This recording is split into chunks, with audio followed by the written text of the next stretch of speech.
al acto especial del día de hoy, el acto de presentación y entrega del libro Universidad de San Carlos de Guatemala, una reforma universitaria a fuego lento. Para este acto en especial voy a invitar justamente aquí a la mesa de honor a la autora, a la licenciada Karen Herrera, al comentarista doctor Ángel Sánchez Viesca, y obviamente también al autor de la obra, doctor Carlos Chua. Un aplauso, sí. Se merece mil aplausos por este momento tan especial. El procedimiento para la presentación, el acto de presentación y entrega del libro es el siguiente. Vamos a escuchar primero los comentarios a la obra y luego tendrá las palabras del autor y un momento de entrega de libros para colocarlos allá en nuestra biblioteca. Yo creo que también ahí, doctor, ¿por qué no? De una vez, Carlos, doctor Carlos, ¿por qué no de una vez usted es parte principal e importante de la mesa de honor? Ahorita yo les voy a dar. Entonces vamos primero con el comentario de la obra por Karen Herrera, profesora de la Facultad de Ciencias Químicas y Farmacia, ex miembro del Consejo Superior Universitario.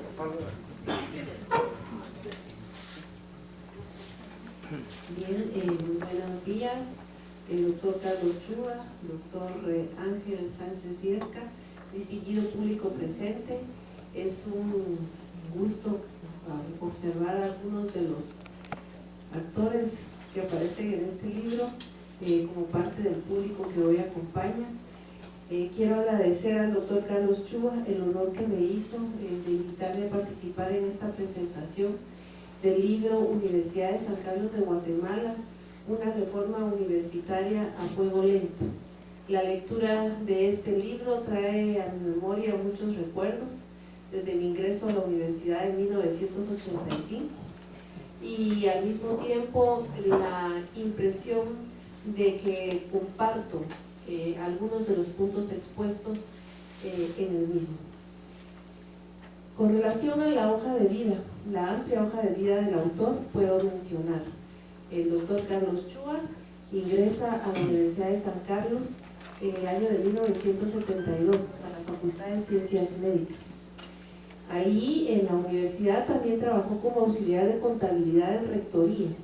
Fue miembro del movimiento estudiantil de medicina, MEM, y en el año de 1977 realiza su EPS. En 1978 se gradúa y a partir de ese momento participa en un posgrado en el cual es aceptado, posgrado en pediatría en el Hospital San Juan de Dios, y también en uno de nutrición en el Instituto Centroamericano de Centroamérica y Panamá, el INCAP. Adicionalmente, el doctor Chua, posterior a su graduación, participa en la organización de un programa de salud materno-infantil en Cobán Alta de La Paz.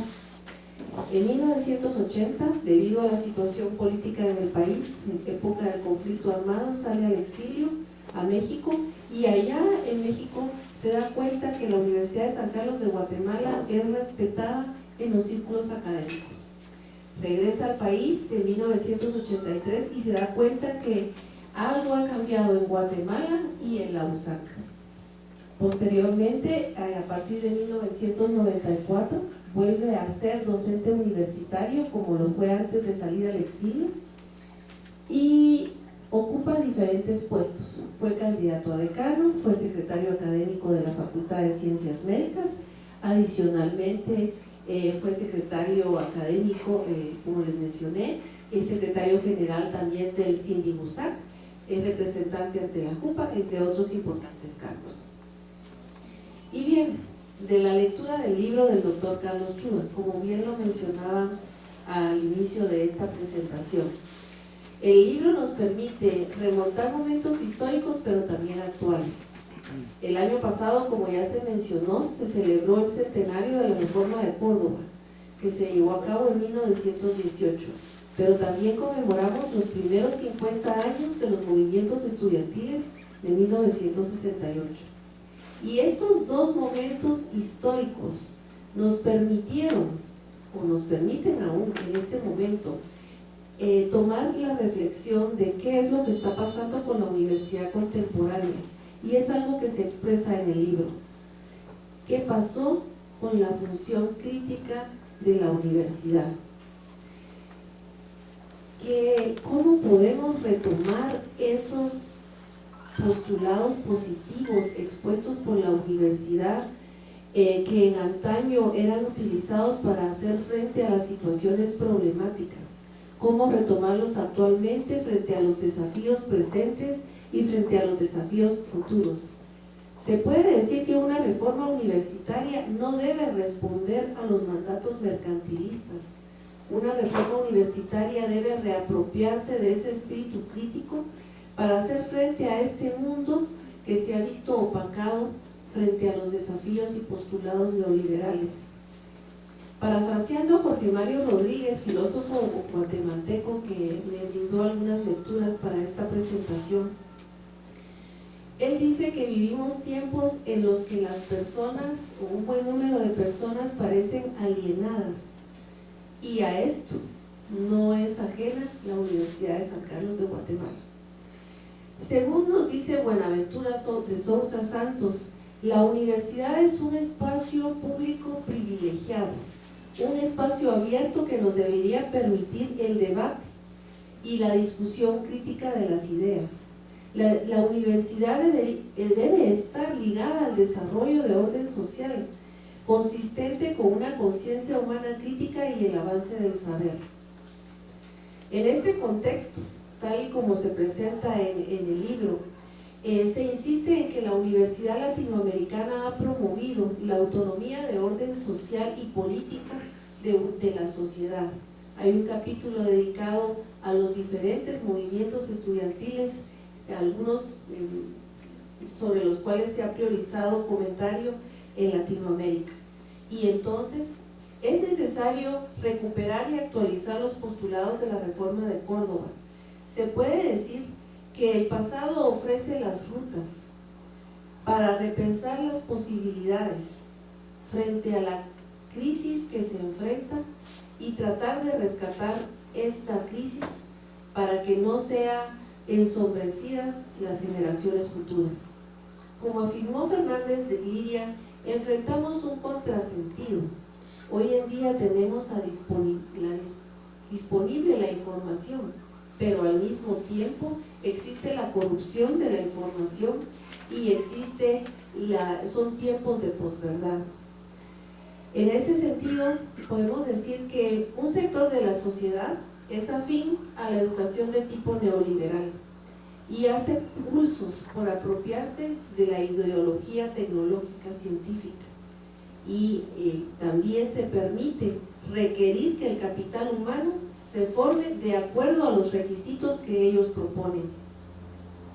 Se percibe entonces una sumisión del conocimiento a los dictados de la globalización. Esto representa una crisis que se desarrolla en tiempos en los que los ciudadanos, y esto lo observamos en la USAC, parece que se ha extraviado esa posibilidad de pensar en salvar ese futuro o pensar en el futuro que queremos. Esto induce a pensar que hay estrategias de control y opresión de los caminos que nos permitirían ese rescate del futuro. En ese sentido, los ciudadanos debemos estar enterados de los poderes que nos están mandando, ¿verdad? Y de las problemáticas que estamos enfrentando, como bien lo dice Wendy Brown, reconocida politóloga norteamericana. La educación superior en los últimos años ha respondido, se ha enfocado en la formación de capital humano, y esto respondiendo al individuo, a los mercados de negocios, ¿verdad? Y también al Estado, que busca ser competitivamente mejor, ¿verdad? Responder a los mandatos de la competitividad. La tarea para una reforma universitaria, tal como se expone en el libro, es inmensa. Requiere de un esfuerzo enorme y comprometido de nuestra parte. requiere de articular a diferentes actores y sectores de la sociedad que puedan hacer frente a un mundo que no baje la cabeza frente a los mandatos del dinero. Dadas las diferentes problemáticas, se precisa de una universidad contemporánea que haga uso de su expresión crítica. Debemos resistirnos a la sepultura del pensamiento crítico. Y esto se puede realizar, como bien se expone en uno de los capítulos, basándonos en una reflexión actualizada de la Reforma de Córdoba, que muy bien puede hacerse rescatando esos criterios para reactualizarlos desde la Universidad de San Carlos a través de una reforma académica que permita la participación de todos, en los que nadie se sienta excluido y todos tengamos acceso a la información necesaria. Como ha expresado Wendy Brown, se hace necesaria la tarea de una reconstrucción del alma, dice ella, una reconstrucción de las instituciones que se han visto afectadas por algunos sucesos a los cuales no somos ajenos y hemos visto aumentos de cuotas, disminución del aporte del Estado, comercialización de la educación o lucro con la educación, entre otros. La transformación mercantil, debido a la globalización, lamentablemente ha demandado una atrofia del pensamiento cuestionador, y esta demanda ha supuesto el debilitamiento de la única universidad pública que tenemos en Guatemala. La sujeción de la institucionalidad a los criterios financieros ha repercutido en la función de la producción del conocimiento tal y como le corresponde a las universidades. Y cito aquí, con motivo de esperanza, unas palabras que escribió el doctor Octavio Morán en el libro: nunca las luchas por ideales han sido en balde. Además, en el libro el doctor Carlos Chua presenta una interesante sección que se llama Lucha de la USAC en la nueva Constitución de 1985 y opiniones sobre la reforma universitaria. En esta sección el doctor Carlos Chua presenta 12 entrevistas a diferentes actores de ese momento, del momento de reforma universitaria y durante la Constitución, que incluye a 13 rectores, 2 por elección y 1 debido a que tuvo que tomar funciones por la situación política en el país. También participan un ex constituyente, 6 docentes y también 4 estudiantes, todos del campus en esta sección. De las entrevistas, a lo que me permito llamar en algunos casos verdades personales de los entrevistados, posverdades de algunos o contradicciones entre algunos, ¿verdad? Presentan un interesante panorama que, como muy bien hablábamos con el doctor Ángel Viesca, nos permitiría realizar un mapa de poder a partir de estas entrevistas, visualizando a qué grupos representan estos actores, y esto nos podría ayudar a entender por qué ha sido como ha sido el proceso de reforma universitaria. Para algunos este proceso ha tenido resultados, para otros no. Algunos hablan de la DIGI, la DIGER, diga como algunos resultados, para otros esto solo ha sido algo cosmético. Inicio entonces para hacer un breve relato, muy breve, porque me imagino que el autor ampliará más sobre algunos de los entrevistados. El doctor Edgar Figueredo Ara, que es uno de los primeros entrevistados que aparece en el libro, es constituyente. Él expone muchos datos positivos de la universidad, que la universidad alcanzó como producto de esa constitución.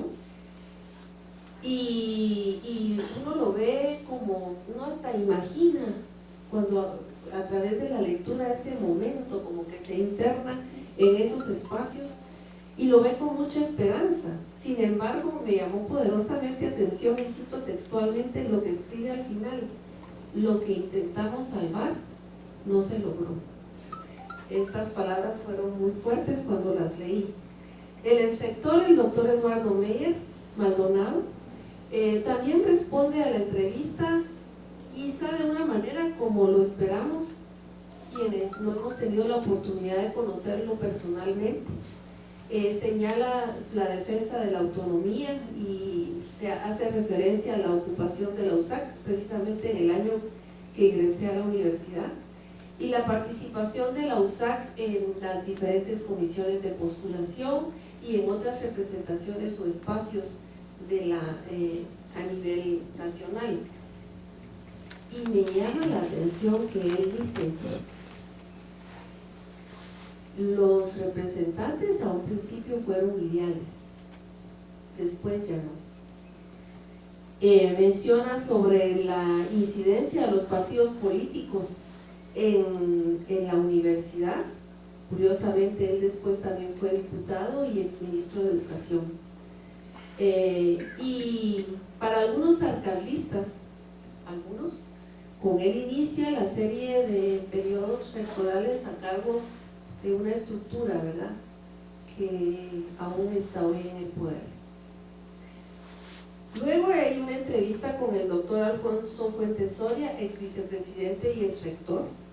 Él apoyó el proceso de reforma universitaria, se crea una comisión al respecto en el año de 1992.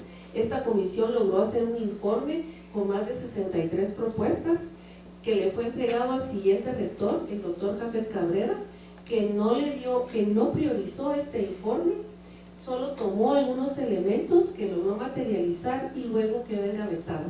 Y así con el siguiente periodo rectoral, hasta llegar al año 2010, que ya conocemos lo que sucedió. La universidad fue cerrada durante 54 días por EPA, y luego de eso se crea una comisión.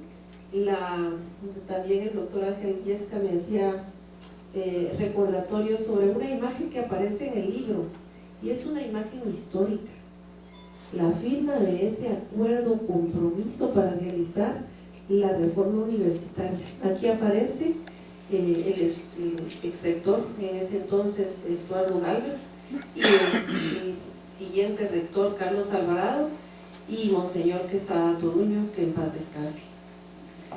Entonces, de esa firma se inicia un nuevo proceso de reforma universitaria.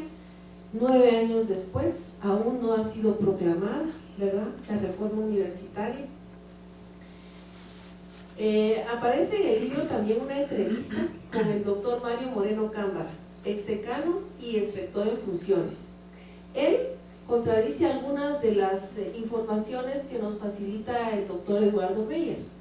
Para él, en la universidad, en 1985, no hubo un debate abierto del articulado de la Constitución, que el único aporte que hizo la universidad fue un libro que escribieron a cargo de 2 autores muy reconocidos a nivel nacional, Jorge Mario García Laguardia y Edmundo Vázquez Martínez.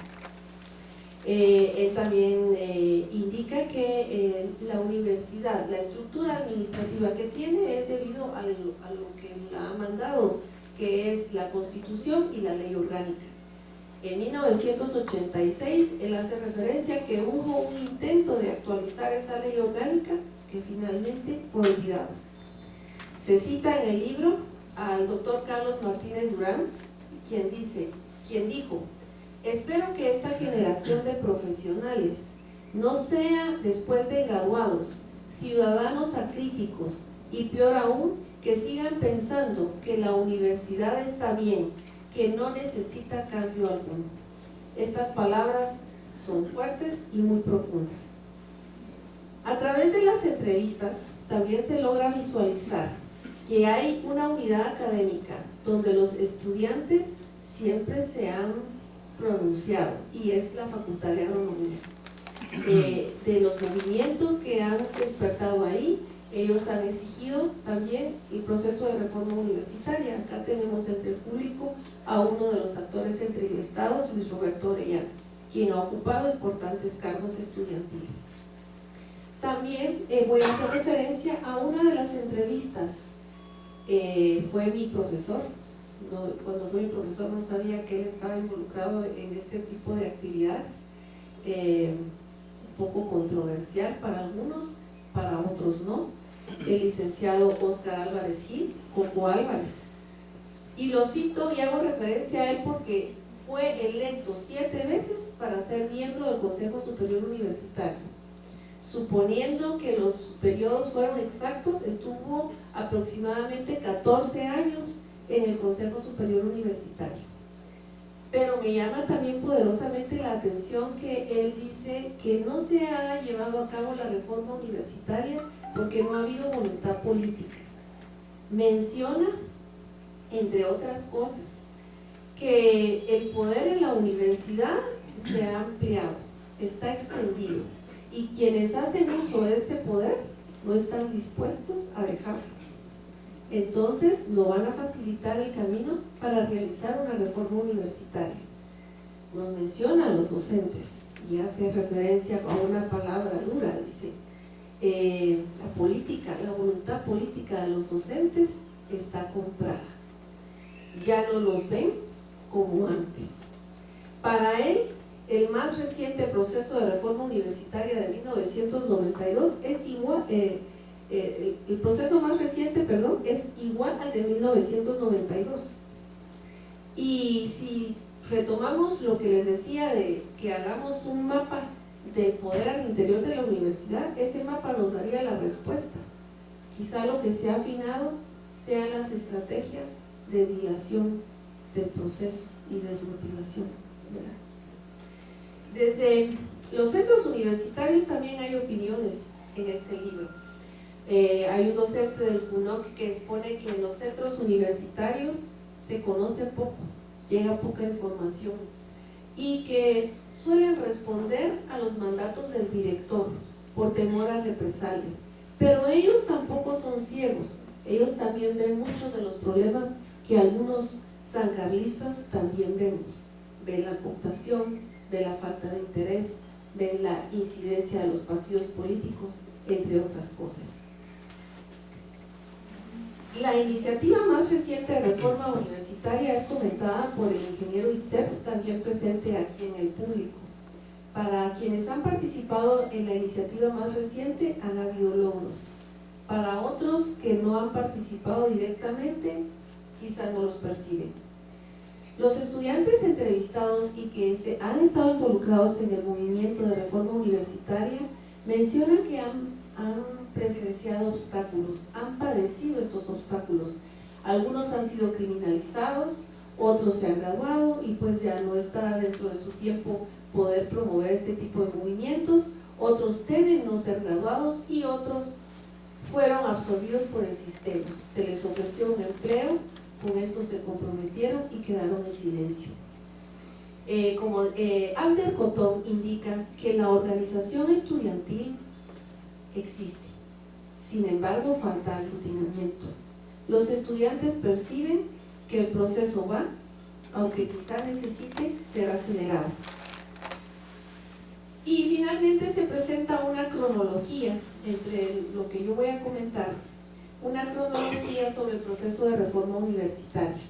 El doctor Carlos Chua nos muestra nos enumera diferentes momentos clave en estos aproximadamente 30 años, hasta llegar a febrero de 2015, en el que se aprueba la metodología de reforma universitaria. Y desde entonces se ha agendado en el punto número 5 del Consejo Superior Universitario el punto de reforma universitaria. Datos más, datos menos, algunas sesiones sin comentario. Lo cierto es que a la fecha aún no hemos proclamado la tan ansiada, si así podemos llamarle, reforma universitaria. Quiero extender mi agradecimiento al doctor Carlos Chua por darme esta oportunidad de reflexión y al mismo tiempo invitar al público a que lo lea, porque quizá esto pueda motivarnos a recuperar ese espíritu cuestionador y crítico y a nadar contracorriente. porque como están las cosas y como está actualmente el gobierno universitario, no lo vamos a lograr. Tenemos que tener un cambio para poder lograrlo. Gracias.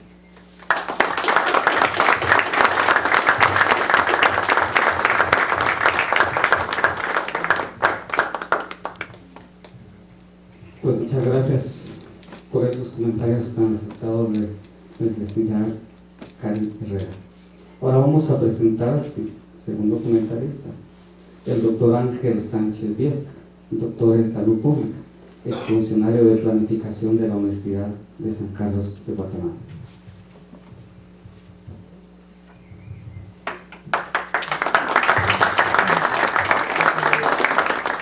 Venía para acá hoy temprano, pues casi siempre temprano tengo la costumbre de revisar algunos portales de periódicos importantes en el mundo y me encontré con el titular del diario El País de España que decía: Guatemala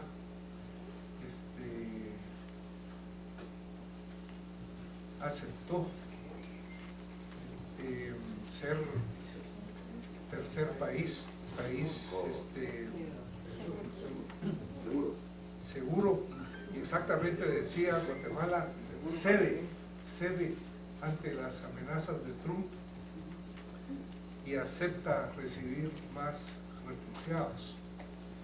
Y recuerdo, digamos, este titular porque creo que puede ser una muy buena introducción a una de las tesis que fundamentalmente vamos a exponer posteriormente, y que consiste precisamente en que esperaríamos que después de lo que se firmó ayer, las Cortes finalmente aceptaran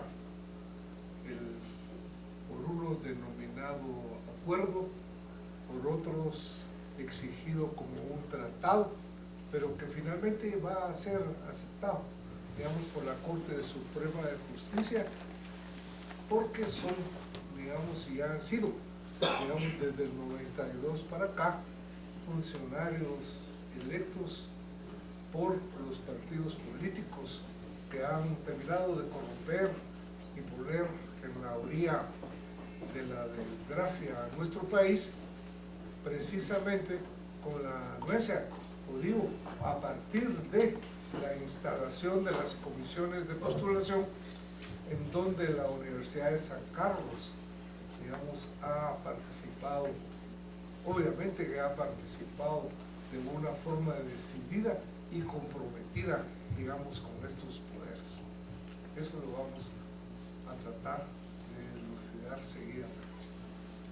El libro que hoy presentamos, del doctor Carlos Chua López, y que él ha denominado justamente una reforma universitaria a fuego lento, y que presento precisamente junto con la licenciada Herrera, Karen Herrera, inicialmente suena como una provocación, por lo menos así lo he sentido, y como a esta edad es difícil responder a una incitación de esa naturaleza, preferiría yo asumirlo, y eso espero que sea la conclusión del honorable público acá presente,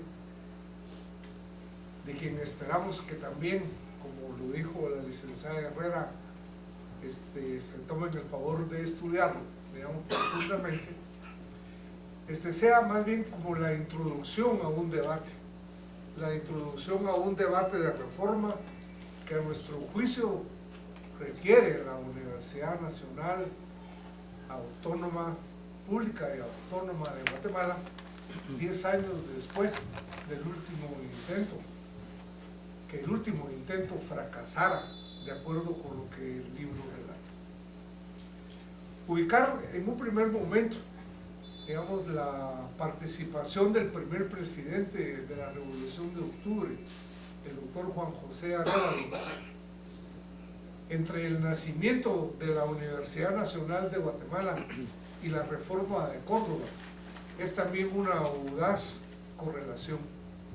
Estamos claros que en todo caso esta analogía no es mecánica, pero lo cierto es que el doctor Juan José Arévalo conoció a profundidad la reforma de Córdoba y a partir de ahí, esta reforma, al igual que el Che, recorrería la América Latina anunciando una buena nueva. Y la buena nueva en síntesis fue, tal como se recoge en el libro, un gobierno tripartito, un gobierno universitario tripartito y el compromiso de la universidad con las grandes mayorías. Ese era, digamos, las dos patas, es decir, fundamentales de ese proceso. De ahí surgiría un planteamiento que nosotros lo hicimos nuestro, que en la generación nuestra, es decir, en el movimiento estudiantil, para nuestra generación se convirtió en banderas de lucha, como fue precisamente la democratización, los concursos de oposición, las aperturas de facultades en todos los campos y la extensión universitaria. ¿Se recuerdan ustedes como una forma concreta de devolver al pueblo los costos de una enseñanza universitaria superior que a nosotros nos resultó gratuita? Es así como entendemos uno de los planteamientos de los estudiantes universitarios de Córdoba, que textualmente dijeron así: la juventud ya no pide, exige que se le reconozca el derecho a exteriorizar ese pensamiento propio en los cuerpos universitarios por medio de sus representantes. Está cansada de soportar a los tiranos. Si ha sido capaz de realizar una revolución en las conciencias, no puede desconocérsele a los estudiantes la capacidad de intervenir en el gobierno de su propia casa. La universidad reformada y autónoma, a partir de octubre, se comprometió con el programa revolucionario. Acá ya se habló de la salud, inicialmente el secretario de la AME lo mencionó, y el 11 de noviembre de 1944 fue emitido el decreto 12 de la Junta Revolucionaria, por medio del cual se confirió la autonomía universitaria y desde ese momento comenzó a llamarse Universidad de San Carlos de Guatemala. Cabe señalar que la universidad fue concebida como rectora de la educación superior. Ya después, a partir del 85, formó parte del Consejo de la Educación, donde estaban todas las demás universidades privadas, pero se le encomendó desde el 45 funciones de cooperación en el estudio y la solución de los problemas del país. La universidad obviamente entonces participó en la apertura nacional. Fueron universitarios, dice Carlos Chua en el libro, aquellos que apoyaron la reducción de la Constitución del 45. Pero también la universidad posteriormente conocería, y dice el libro, los salvajismos de los gobiernos contrarrevolucionarios y contrainsurgentes que se establecieron posteriormente. Los estudiantes ya habían participado junto a las mayorías en las luchas de marzo y abril de 1962, cuando la juventud estudiantil guatemalteca se lanzó a las calles para denunciar el fraude electoral, pidió la renuncia de Idígoras Fuentes y reclamó la soberanía nacional manchada con la utilización del país como plataforma para acabar con la reciente revolución cubana. De ahí viene la persecución y el brutal asesinato de los universitarios. Fue a partir de 1954 y en diferentes épocas. Vendrían años dolorosos que son relatados en el libro. De todo ello hacen mención Cayo Julio, Camé Herrera, Fito Mijangos, Meme Colón, Oliverio Castellera, López Larrabe, Alberto Fuentes Mor, por mencionar algunos de los que representan a miles de héroes y mártires universitarios. Y es que la dimensión latinoamericana del programa reformista, según palabras de Renato Marcisque Schulte, así como las acciones concretas de los líderes estudiantiles, implicaron una coherencia antes no conocida. Los líderes estudiantiles no pensaron en categorías de estados nacionales, sino consideraron a las universidades, dice, como pilares de una nueva latinoamericanidad. Después repasamos en el libro de Carlos Chua una misma historia que bien podría tener más de alguna lectura. Algunos dicen que se empezó a resolver el problema con la apertura democrática de 1985. Otros son enfáticos en afirmar que si se habla de apertura, entonces debemos referirnos a ella con un adjetivo. Deberíamos tal vez de llamarla apertura tutelada. En todo caso, Carlos Chua, que a la universidad fuertemente debilitada en los años anteriores, dice, los constituyentes de 1985 decidieron darle a esta casa pública de estudios superiores un papel preponderante en la política nacional. Dice Carlos Chua que a partir de reforzar la autonomía universitaria, se faculta a la universidad para designar representantes en decenas de organismos estatales. Es una lista casi interminable, ahí solo mencionan como a 10 o 12. Ahí mismo, tal como insinuando lo que posteriormente sucedió, a partir de que esto se implementaba, y a sabiendas de la pauperización en los cuadros intelectuales que tenía la universidad, producto de las sangrías a las cuales se vio sometida posteriormente, se, digamos, implementa esta medida. Fue así, a nuestro juicio, como efectivamente se origina el proceso de cooptación de la academia.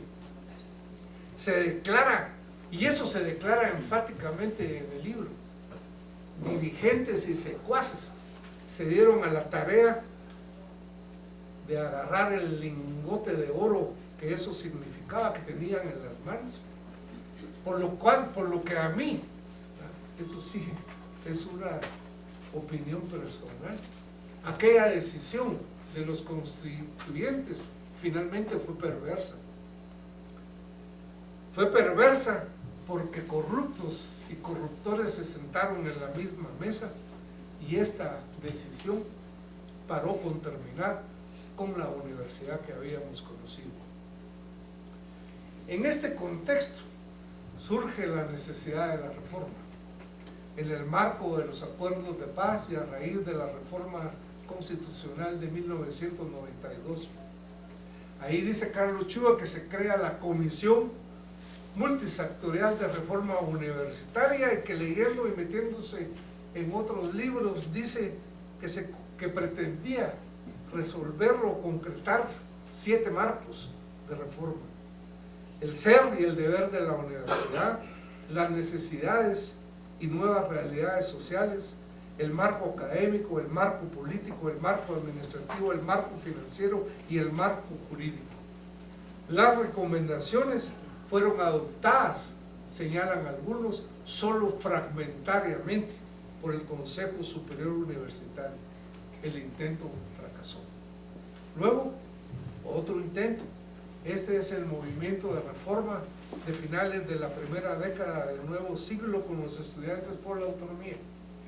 Se llama otro Congreso de Reforma y de acuerdo con los escritos revisados, también el movimiento procuraba permitir la revisión del examen de admisión, democratización del ingreso, la reforma de la regla de repitencia, la restitución de los derechos estudiantiles, restableciendo el cogobierno estudiantil y la lucha por el presupuesto universitario para que este no fuera menor al 5%. Otra con Reusaca. No solo la universidad se corrompió, Se corrompieron los mismos agentes que, incrustados en el Estado, estaban interesados en manejar a su sabor y antojo los destinos del país. Dieron dádivas. Bien sabían que no aprobar integralmente ni oportunamente los contenidos de los acuerdos de paz fue una estrategia para no cambiar nada. Muchas cosas han cambiado, sin embargo, y otras se han empeorado. El retraso en el crecimiento de la niñez se ha incrementado. Desde 1986 se han sucedido 7 gobiernos que no han sentado las bases del desarrollo nacional. En los últimos 30 años, la globalización económica llevó a la reducción de lo poco que habíamos construido con relación al estado de bienestar. La exclusión social se ha profundizado.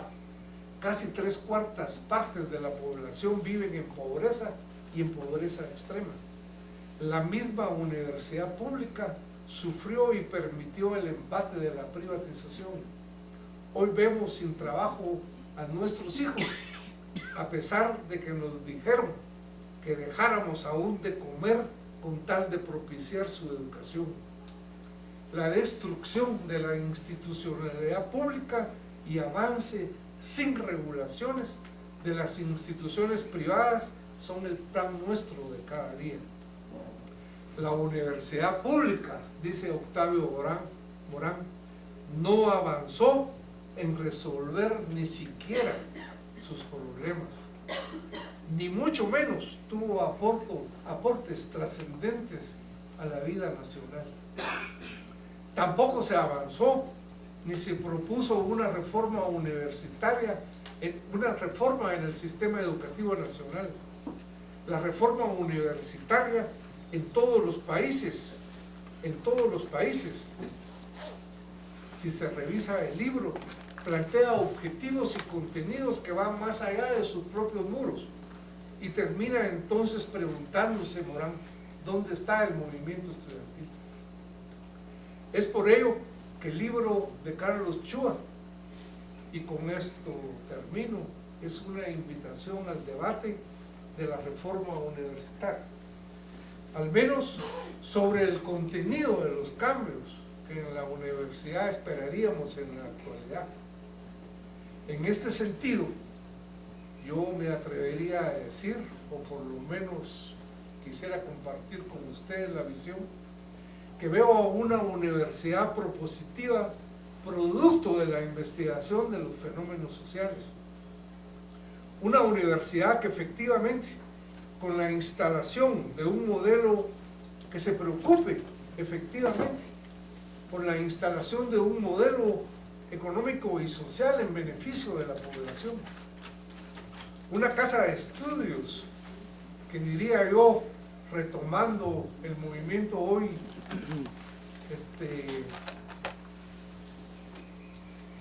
en boga en México, que enarbole la decolonización en un mundo que reclama su verdadera transformación en función de la sobrevivencia y el desarrollo. Una universidad productora de conocimientos y tecnología. Una universidad que sea la casa de la diversidad y de la confrontación ideológica.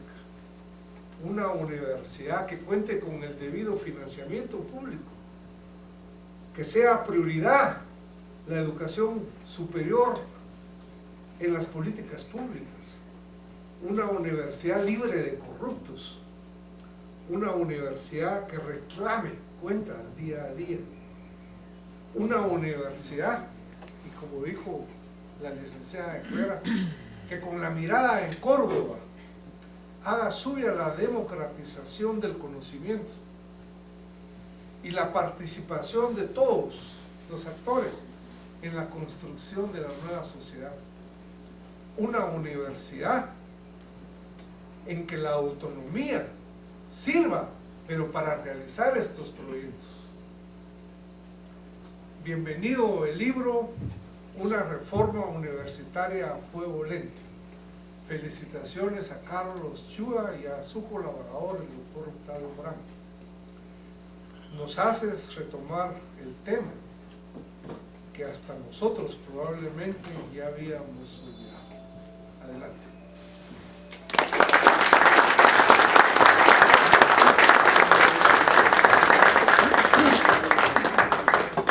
Gracias por la intervención del doctor Ángel Sánchez Viesca, por ese comentario tan puntual también.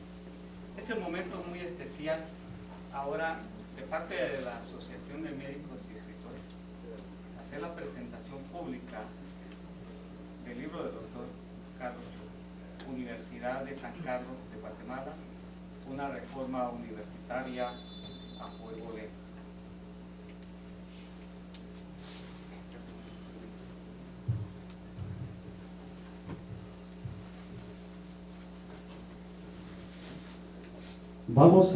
Para este momento especial, vamos a leer algo del libro que dice: venimos hablando de reforma universitaria en la USAC, Guatemala, unos años después de entrada en vigor de la última Constitución de 1986. En 1986 se conforma en el seno del Consejo Superior Universitario una comisión de análisis sobre reforma universitaria de cara al nuevo ordenamiento jurídico nacional. En 1982 se conforma en la única universidad del Estado la Comisión Multisectorial de Reforma Universitaria COMREA-USAC, precedente importante de lo que sucede en nuestros días. En la Constitución de la República, a partir de 1986, se otorga a los USAC nuevos e inéditos roles, todos ellos importantes en la vida política del país. La universidad forma parte, a partir de esa fecha, de organismos del Estado y de comisiones postuladoras de organismos del Estado. Esa situación muy importante llama a la discusión sobre la educación superior y el Estado por sí solo. Este libro pudo dividirse en tres aspectos. En el primero se hace referencia a la experiencia de la reforma universitaria en varios países de Latinoamérica, partiendo de la más crucial, la reforma de Córdoba en 1918. Hay una pluma invitada. En el segundo aspecto se alude al pensamiento sobre reforma y universidad, invitando a expresarse a ex autoridades de la USAC, a profesionales que han jugado un importante papel en la institución y estudiantes. Y en el último aspecto se presenta lo que ha sucedido con el proceso de reforma universitaria, iniciado a partir de 2010 con sus bajas y sus alzas, con sus fortalezas, que indudablemente hay, pocas pero las hay, y con sus enormes debilidades, algunas de las cuales recaen en el desinterés y en la falta de voluntad política. Es un libro para leer y reflexionar, tanto por la comunidad universitaria en general como por la sociedad en su conjunto. Ahora que viene a discusión el tema sobre financiamiento de la educación superior pública por parte del Estado en el órgano legislativo y sobre otros aspectos pendientes que deben formar parte de este proceso complicado y alargado denominado reforma universitaria. Atentamente, Carlos Chua. El autor, doctor Carlos Chua, es médico y cirujano egresado de USAC, con estudios de pediatría, nutrición e investigación científica. Profesor universitario desde 1980 en universidades de Guatemala y México. Es secretario de la Facultad de Ciencias Médicas de la USAC, ex secretario del Sindicato de Docentes e Investigadores de la USAC, ex miembro de la Junta Universitaria del Personal Académico de USAC. Tiene algunas publicaciones o varias publicaciones, artículos sobre salud del niño, nutrición, anomalías congénitas, educación superior, varios libros sobre anomalías del tubo neural, nutrición, desnutrición, salud pública e infantil. Compilador junto al doctor Octavio Morán Soberanes del libro Retos y Desafíos de la Educación Superior en Guatemala. Es miembro de la Asociación de Médicos Escritores de Guatemala, miembro del comité editorial de la revista médica del Colegio de Médicos de Guatemala y miembro de la Academia de Ciencias de Guatemala. Pues bien, doctor Carlos Chua, este es el libro, es su libro. Vamos a invitarlo ahora para que usted tenga la bondad de decirnos algo, de hablarnos, de comunicarnos y después de hacer una presentación, la entrega del libro a la biblioteca. Me están preguntando, y es parte de la presentación pública del libro, el costo, doctor, porque lo quieren comprar allá. Es parte de la presentación pública. 100, 110, 120, 103, ¿qué me dice? 1000 quetzales. Lo está regalando por el día de hoy, está bien, perfecto. Entonces, se lo hago entrega para que usted tenga la bondad de disertar en este momento. Un aplauso, por favor, muy caluroso a usted por esta su obra tan magnífica, de mucho interés a nivel nacional. Muy buenos días. Empezaremos por agradecer al Colegio de Médicos, a la Asociación de Médicos Escritores, a colegas de la universidad, profesores, a estudiantes, amigos y a unos familiares que están acá, al señor Anacleto Medina, que fue el editor de este libro, el pasado libro relacionado con educación superior, y ahora ex jefe de la editorial universitaria, porque recibieron su contrato tan pronto entró el nuevo rector. Realmente yo que no tengo mucho nada que decir porque ya lo dijeron todos. Les agradezco a los comentaristas, porque si me hubieran puesto a mí a comentar este libro, yo creo que no lo hubiera hecho tan bien como mis amigos. Y no les di ningún libreto para que hablaran lo que yo quería, sino que fue espontáneo. En la Universidad de Puebla, cuando uno va a entrar al antiguo edificio de la Universidad de Puebla, hay un lema de esta universidad que dice: solo la verdad os hará libres. Y cuando uno entra a una universidad francesa de Estrasburgo, que es una de las más viejas de Francia, pasando la puerta principal de esa universidad, hay también una leyenda que dice: aquí ingresan los hombres y mujeres valientes. Y esa leyenda hace alusión a un hecho que sucedió por 1940, cuando el rector de la Universidad de Estrasburgo invita a un intelectual nazi a dar la lección inaugural. Y empezando su discurso, el intelectual nazi, Estrasburgo está cerca de Alemania, se para un profesor, que era el doctor Mark Bloch, un eminente psiquiatra, se para y dice: fuera los nazis de Francia, fuera los nazis de esta universidad. Y un oficial que acompañaba al intelectual nazi se para también, saca la pistola y lo mata ahí en el acto de elección general. De ahí pues que la leyenda de esta universidad dice: aquí entran los valientes. El lema de la Universidad de San Carlos, a mí en lo personal no muy me gusta, porque cuando uno va o viene y enseña a todos, pues uno puede enseñar cualquier cosa. Uno puede enseñar lo que a uno se le ocurre, incluso enseñar mentiras o enseñar, bueno, que sea, enseñar los zapatos, enseñar las piernas, enseñar porque más me gustaría que dijera ir y enseñar, ir y educar a todos, porque el verbo educar sí es diferente.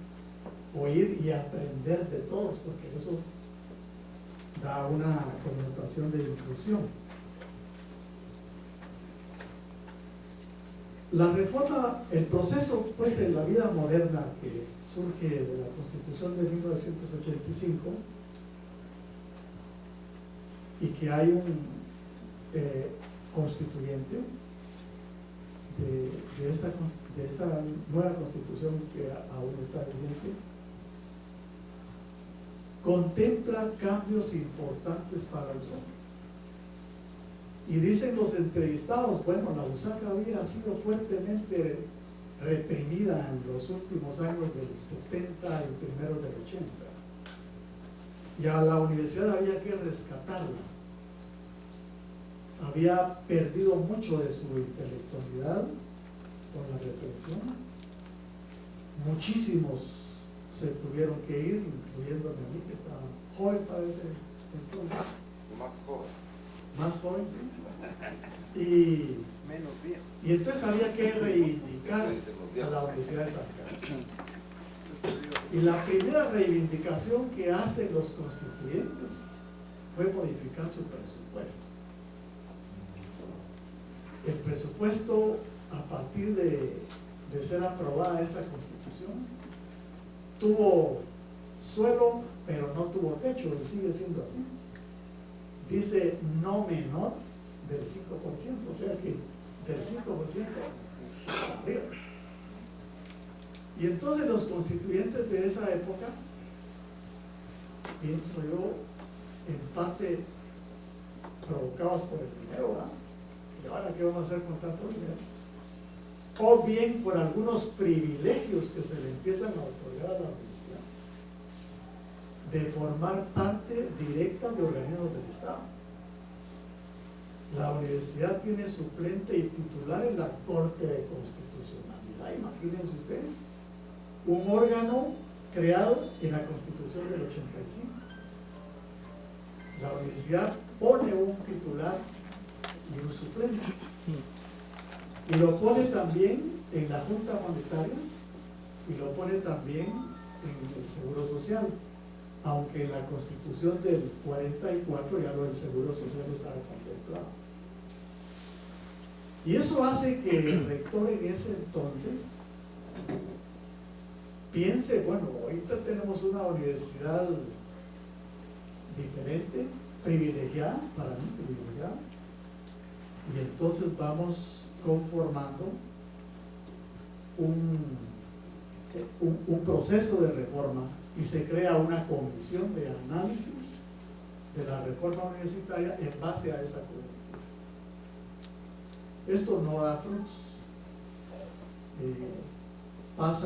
Se empieza a discutir en el 85 y llegamos al 92 y no da ningún fruto. Después de muchas discusiones no da ningún fruto. Y en el 92, otra vez con una reforma constitucional, la universidad adquiere más privilegios, porque ahora se dice de que la universidad formará parte de comisiones de postulación ante más de 60 instancias del Estado, la Corte de Apelaciones, por ejemplo. Y se incluye también a los colegios profesionales. Ayer precisamente fue la elección, ¿verdad?, para los representantes de estos comités de postulación, y bueno, ya saben ustedes lo que pasa ahí en los colegios cuando están eligiendo a estos representantes. Y en 1992 entonces, con este nuevo vigor que se le da a la universidad, dice uno de los constituyentes, tratando de mejorar los oficios del Estado a través de la inclusión de intelectuales. Es decir, antes el Estado estaba fuertemente dirigido por militares, entonces ahora metamos a los civiles instruidos a dirigir el